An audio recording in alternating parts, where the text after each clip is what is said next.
Hello everybody, I hope you're having a wonderful day today. It is Sunday. I am Eric here with Bailey's Homestead. Kind of having a little rough day today. We had bad storms come through, and I had taken my medication, and I was fighting that medication all night. It makes me drowsy, and it was a very rough night. As soon as I started to doze off and give in to the medication, I was called about the next storm coming through, and we did not make it to shelter for that one. The medicine took over, and that was about 5 o'clock this morning, so it's kind of got my brain a little funky today. I slept until probably about 10 o'clock when my wife called and woke me up, and I'm glad she did because the kids were already up, and I wanted to come on here before the next round of storms comes through. They're supposed to get severe again this evening, and give you guys a video, an update on everything. We're in the garden right now. We've changed some things up a little bit with the meat birds, and I just wanted to show you the progress of everything, and let you guys see what just a few days difference is in the gardening. And I'll explain a little bit about the meat chickens, and we'll take you up and let you see the baby bunnies and see how they're doing. But without further ado, let's check out this garden. Our corn, not sure why some of it's laying over. I know it could be because of the storms. Our zucchini is really coming through.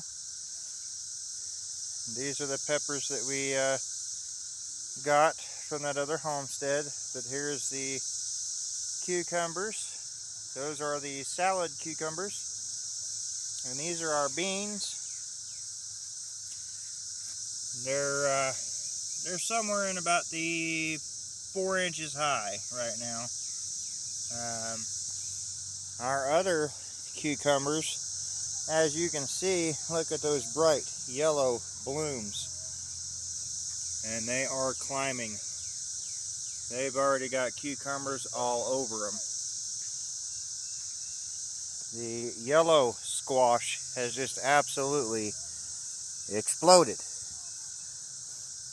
And if you guys recall in a previous video, I showed you some little bitty ones. Look at them now. And we got another little guy right here.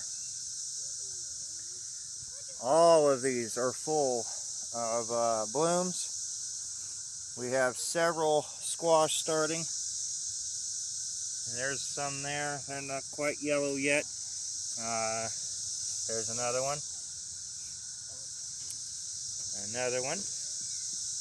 And then we come up here, and we have this guy here, a nice bloom there with a squash underneath. Okay, and then nobody has ever seen broccoli before.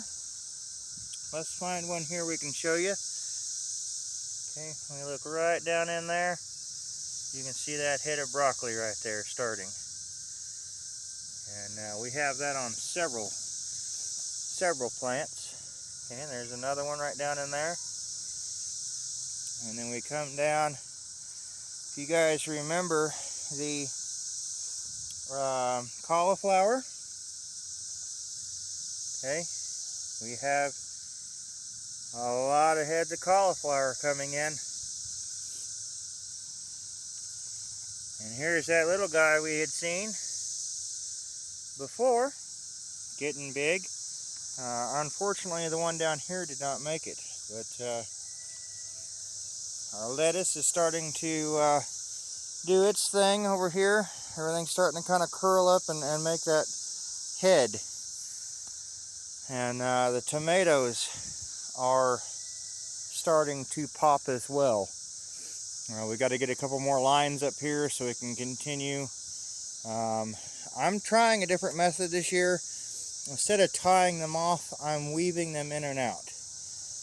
I want to see how that works, but our garden is doing fantastic. I come in here and mowed all the grass down just to get it short, and we'll deal with that at a later point. But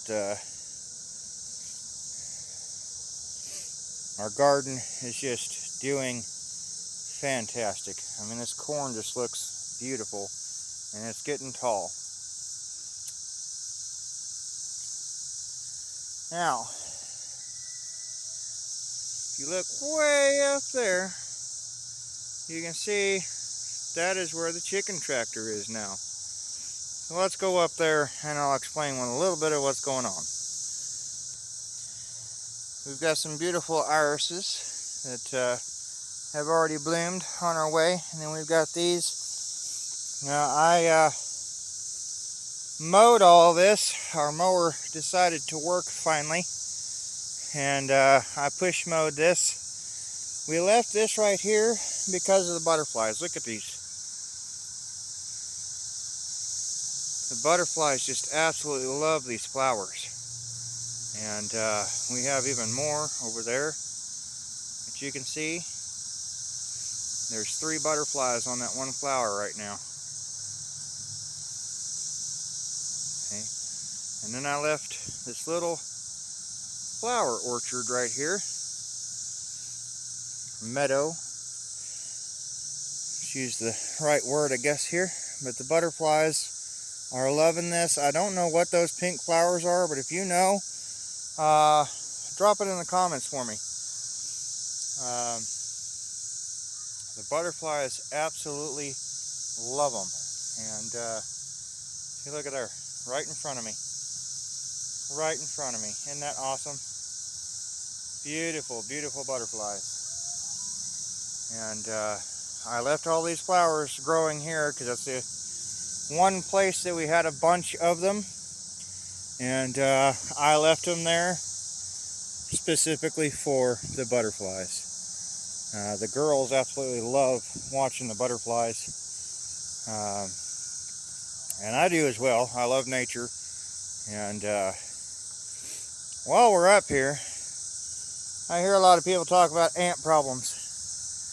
Look at these ant mounds. Just look at these ant mounds. These aren't even tall. I kicked these out and spread them out with the excavator, and they have just absolutely spread out, and they're building them up. But you may be wondering, why are the meat chickens all the way over here? Well, look at all this grass. It's not a whole lot, but it's a whole lot more than what they had. And we are going into, I believe, week 6. And they're getting big. They are getting big. I love it. We've got some back there. I don't know if you can see them. They are laying back there under the box back there in the shade. Got some up here in the front. So we moved them up here because we're going to gradually move them closer to the house. And we're going to keep moving them down through here and end right down there where you see the dog at right now. Where the dogs are at right there is where we plan on ending just before it is time for freezer camp. So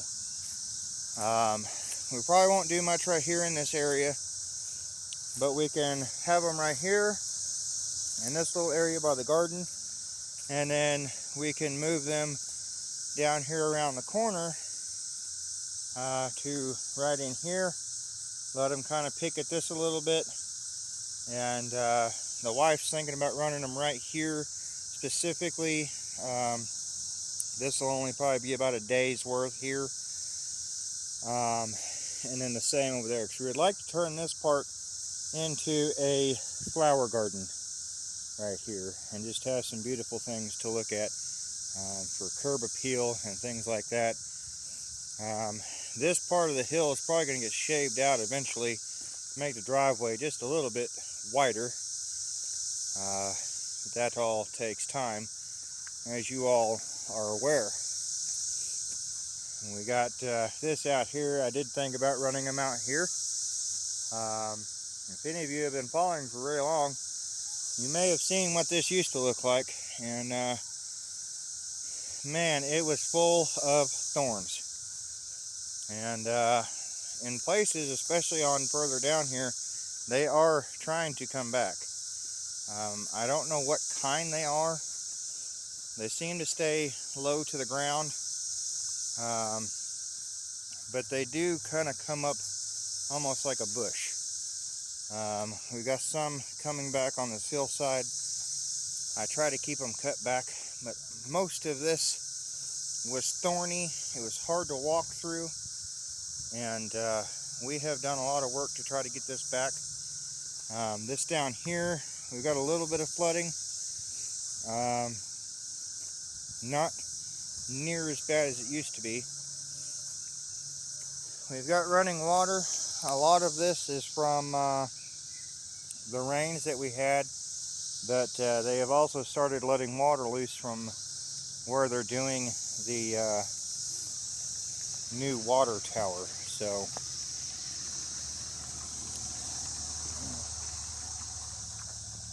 let's go on up and we will check out the baby bunnies. I'm sure you guys cannot wait to see them, and boy are they getting big. So give me a second and we will make our way up there and let you see those. Alright, on our way up, I had to stop so y'all could see our turkey strutting himself. And yes, if you've been paying attention, all that scrap went bye-bye. Minus the stove. We're going to experiment with something with it before we haul it off.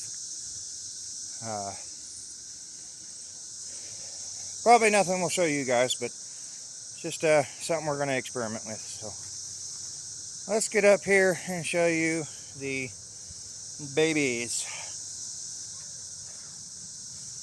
And yes, it's again a muddy mess. And here's Mr. Bunny, Mr. Rabbit, dealing with the humidity. And look at all these babies. Look at them, aren't they adorable? They're getting big. We are going to get materials in between here and there. We are going to build a cage for them so we can get them out of there and let Mama be at peace again. We got these girls. They're doing good. We got to do a little bit of cleaning. That's non-stop. We've got the quail over here. They're doing great. They're doing great. But these guys will be looking for forever homes or freezer camp, whatever people desire. I know that's hard for some people to hear, but we're not the kind that control what people do with them after they leave us. So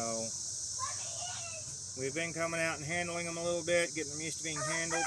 And excuse the rooster and the cicadas.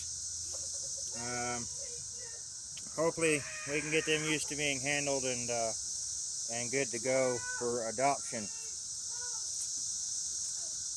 And you may be wondering how the baby birds are doing. I can't really see if you can see them right here, but they are doing good. Let's go in here and check them out. They are doing Well, we have several, as you can see, that are about ready to go out and join the flock, while we have some others that are still a little bit small and getting there. But, I took one heat lamp out and hung a feeder there. Got their water here. They've got wood chips in it again. Elevated up on a block, and they are doing great. Everything is doing good, and oh boy, there we go. Been fighting that a little bit more than normal. You'll have to excuse the noise of the children as well. They're outside having fun being children. And that's always an awesome thing. The horses, I'm not sure if they're still in the barn or not. With the kids running around, they may not be in there. I see Santana. And the turkeys are out here calling. Yep, and there they are. So you can see it for yourself. They do use the barn. We have Miss Charlotte there taking her nap back there, and everybody's doing great. Everybody's doing great. Here's Mr. Wilbur. Mr. Wilbur. And just wag that tail. Wag, wag, wag. And these beautiful birds here.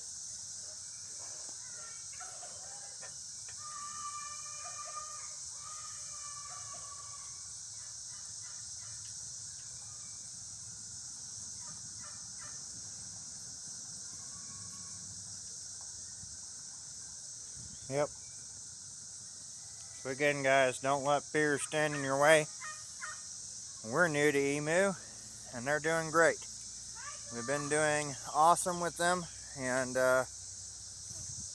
it's been a learning experience. It's been fun, and we're enjoying it. We really are.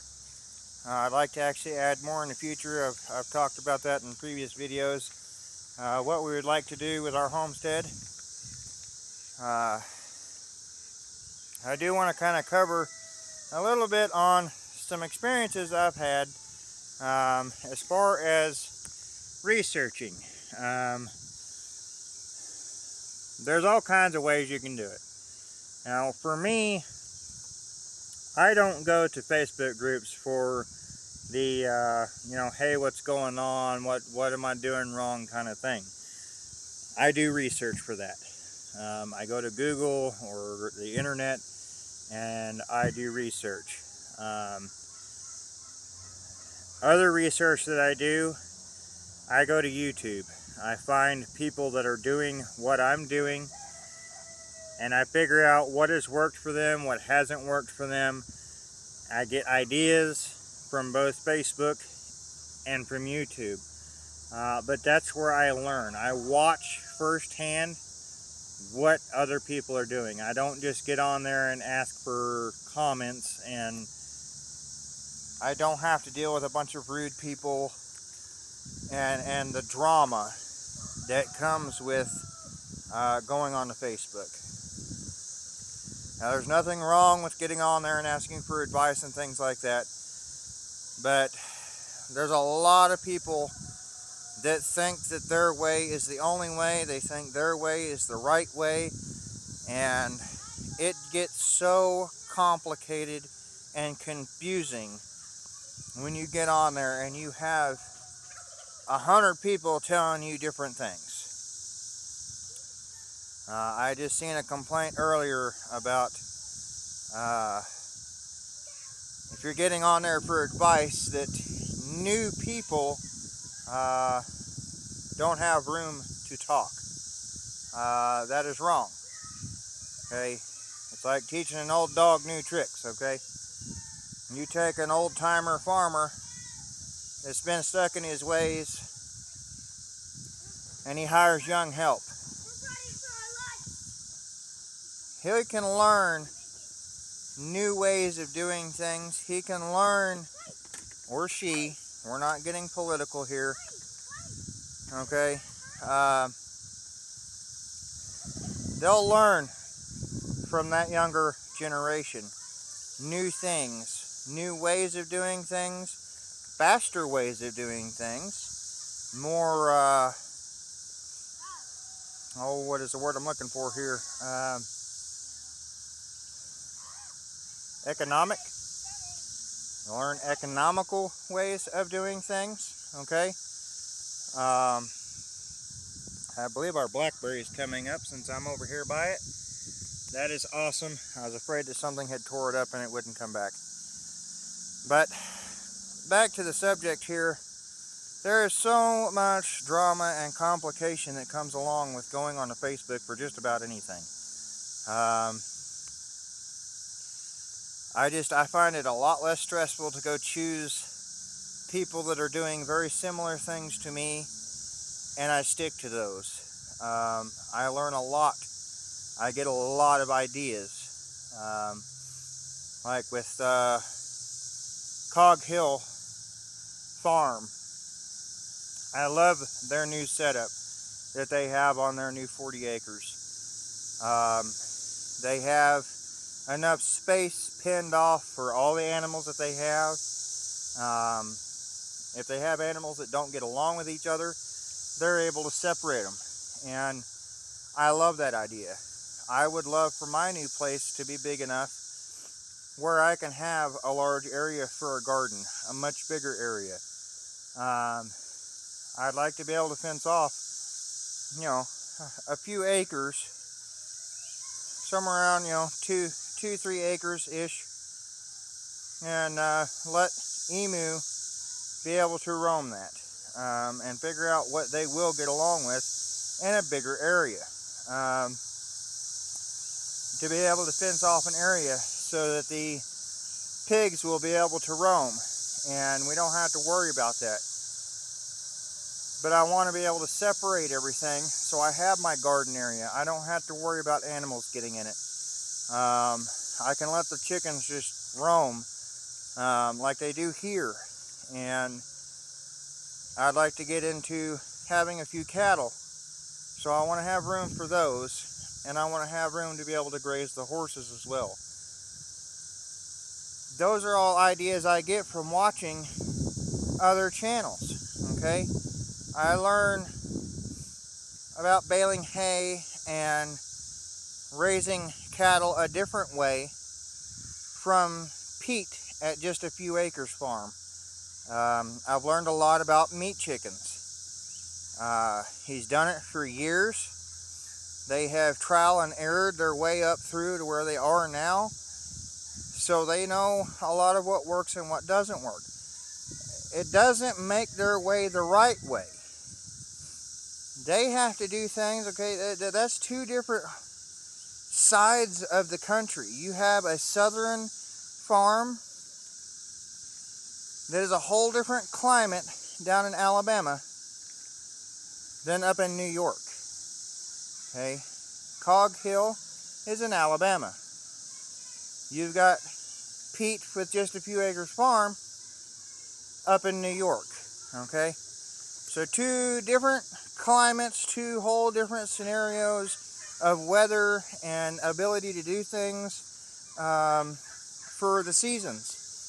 In Alabama, they can almost farm year-round just because of the different climate. So that doesn't make their way the right way.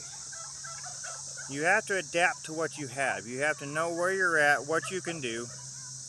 And I don't find anything wrong with taking ideas from people. And you've also got the ones that think you have to go out and just spend thousands upon thousands of dollars just to have chickens, just to have a certain type of animal. And that's not the case. Okay, you can see here, yes, we have spent thousands of dollars on our animals over the last 3 years. But our coop is not a thousands of dollars coop. Okay? Our barn is not a brand new barn. It wasn't even a barn to begin with. You don't have to spend that kind of money. And with Facebook, you get a lot of that. You get a lot of nice, fancy coops that some people have built and some people have purchased. But those are not requirements. And that's the way a lot of times Facebook makes it feel. You feel like it's a requirement to have those things, and it's not. And it just really overcomplicates, especially new people that are trying to get started. And they don't have that kind of money to put in an investment just to get started. You know, I thought we were going to be in a lot of money having horses. That's not the case. We worm them twice a year. We feed them. We water them. We get their feet done. And that's it. We feed them hay. There's not a whole lot that goes into it. Now, once we get into getting them trained, yeah, we'll spend a little bit more money on them. But the point I'm getting at is it's not as expensive as a lot of people make it out to be. You get expensive when you get into injuries and you go into vet bills and things like that. It gets expensive. But the reality of it, horses don't require shelter.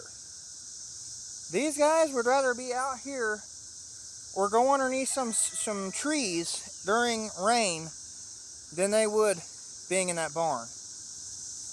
Right now the barn is very shaded. You can see that. You've got sun, no sun, no sun. Okay? They'll probably use that more often during the hot months for shade than they ever will during a storm. In the wintertime, they don't care. They would rather be outside. That's just the nature of horses. They would rather be out grazing and being a horse than this pampered life that a lot of people give them.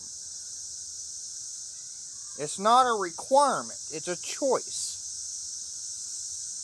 So don't let fear get in your way of doing anything. There's a lot of people that would say 2 acres is not enough to have horses. 2 acres is not enough to have everything that we have, and I'm proving them wrong. You watch it all the time right here. There's a lot of things we would like to have. Better things, nicer things. Those things come in time. You're not required to have that stuff to start off with. As long as chickens have a safe place to go to sleep at night and lay their eggs, that's all that matters. It doesn't matter what it looks like. It's just got to be structurally sound. You don't want predators to get in. You want them to feel comfortable going in there and laying eggs. Going in there at night to sleep. They've got to feel safe. Okay? It doesn't matter what it looks like.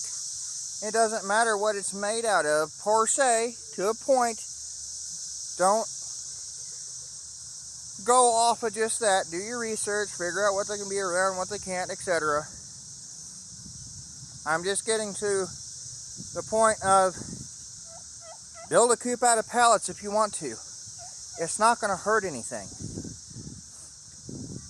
There's so much that you can do getting started that does not cost a lot of money. And we've got to stop making people feel that way. And just because you have a $200,000 barn and live in a really nice house and you've got all this nice stuff in life, congratulations. But don't require that of everybody around you, because it's not a requirement. Let people live the way they need to live. We have so many people that struggle nowadays just to have a roof over their head. We don't need to sit here and make having farm animals more complicated than it is. You know, I see a lot of comments, how do you get your chicken run to stop being so muddy? I don't worry about it. They're chickens. Those birds are not covered in mud. Their feet are dirty, but they'll get clean. It's not hurting them a bit. Not hurting them at all. Look at them. They're out there digging through hay and horse poop. Not hurting them a bit. Not hurting them at all. And yes, we had the round pin took apart. I was working with him, Dakota, on loading in the trailer and things. But we needed the truck and trailer to haul that scrap off, so that kind of came to an end for right now. The point is, just don't let fear get in your way. Where are we looking at on time here? Okay. Alright, don't let people make you feel bad because you don't have a $5,000 chicken coop, $10,000 chicken coop, $20,000 whatever. Okay, look at that. That's a horse trailer. That's all I need. I need to be able to haul my animals. It's not fancy. It's not what I'd like to have. I'd like to have a bigger trailer. It's not pretty at all. But it gets me where I need to go. That's what matters when you're starting out. It does not have to be some fancy, expensive stuff. Okay, look at our house. I would love to have a nicer house. But in time, I can make it that way. It provides a shelter. We're able to cook. We're able to bathe, do our laundry. We're able to sit together as a family. That's all that matters. I don't care what it looks like, because that can change. But it takes time to do that. Don't let fear stand in your way. Don't let embarrassment stand in your way. Because everybody has to start somewhere. And everybody doesn't start out with a lot of money. Okay? That tiller that I got to do my garden, I've been wanting one of those for years. And it took me a long time to be able to get one. I finally got one. You know? Things take time. I was like, I really need a tractor around here. Skid steer, something. I don't. I make it work with what I have. And if I can't, I figure out something else. Eventually, I'll have the equipment that I need. But it's going to take time. Eventually, I'd like to build a nice barn. Will that ever happen? I don't know. I can't tell you. It's a possibility. But it's not going to happen tomorrow. And I can't let that stand in my way. There's nothing wrong with planning ahead. Okay? You want a nice coop? Save up for it. Buy it. But don't not get the chickens or the turkeys or the ducks or the geese just because you can't get it. Get something that's going to get you by. Build something with your own hands. It's simple, guys. And don't get wrapped up in the drama in these Facebook groups. You got a lot of know-it-alls. You got a lot of self-centeredness that does not look at the fact that everybody can learn from everybody.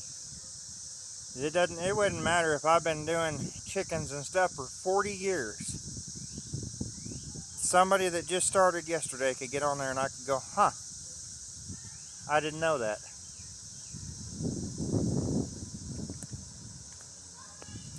There's a lot of things that have changed in 40 years' time. Animals are not the same as they used to be because of the crossbreeding and just the genetics constantly changing. And I honestly feel like we are depleting a food source by doing so, because you've got ones like the Cornish cross. You can't do anything but eat them. You grow them to eat them. Other than that, they're worthless. Worthless. Okay? You've got a lot of animals that they have tried breeding for longer lifespans and everything else, but even those come with health issues.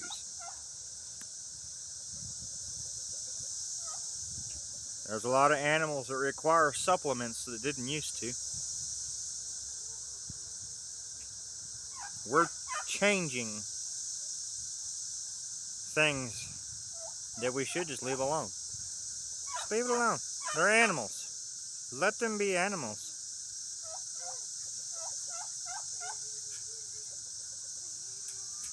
You know, look at the crossbreeding in dogs, man. You got some crazy looking dogs out there. And you got ones that's got some heck of health issues. High maintenance to keep them that way. And to each their own, but we're the reason why things are changing. We're the reason why things get complicated. I'm not going to fill my coop or my run with sand, because sand gets all over the place. It's messy. I don't care to go in there and scrape up some chicken poop. That's just a part of it. Me putting sand in there, that's just going to make me get sand stuck to my shoes and track it all over the place. I'd rather not. Sand is just, it's messy.